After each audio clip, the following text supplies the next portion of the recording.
I chose to come to the GTU to large part because of the Center for Jewish Studies. It's a first-rate academic program that has faculty that teach the full range of Jewish history, ancient Jewish history, medieval Jewish history, and modern Jewish history, literature, and culture.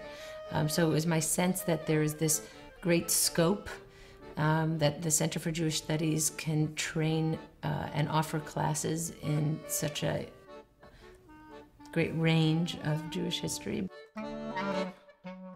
One of the recurring discussions that I have in my seminars is, or one of the questions that comes up again and again is, to what extent does Judaism have an essence?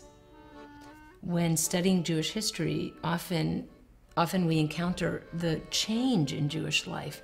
Ancient Israel is distinct from Second Temple Judaism, is distinct from Rabbinic Judaism, is distinct from medieval rationalism, is distinct from the mystics, is distinct from modern thinkers, is distinct from contemporary Jewish culture. So you can sometimes have this dizzying experience of, wait, so is there a single Judaism? What is Judaism? It seems to be changing all through the ages. I've started to approach Jewish history almost the way one might study, the way you get to know another person. You listen to their stories. They tell you about their experiences, their childhood, their adolescence, their mature years, and almost like accumulating a sense of their history is how you get to know them. Forget about trying to figure out who they are, essentially. To my mind, not usually an effective way to get to know someone. Usually it obscures more than it illuminates. So that's my approach to Jewish history, that the search for some kind of timeless essence is often just a projection of one's own personal values onto a very complicated cultural and religious phenomenon. The atmosphere here is, first of all, very serene and sincere.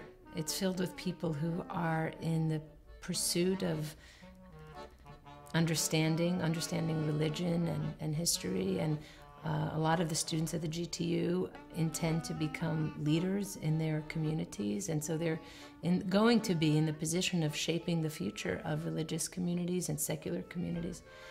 So the atmosphere here is charged with a sense of purpose.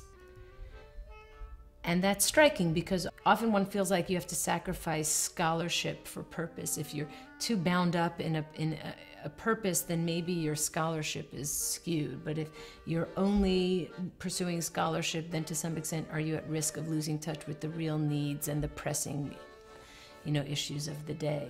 And here it just felt like, and continues to feel like, there's a commitment both to rigorous scholarly research and the ways in which those ideas can affect positive change in communities around the world.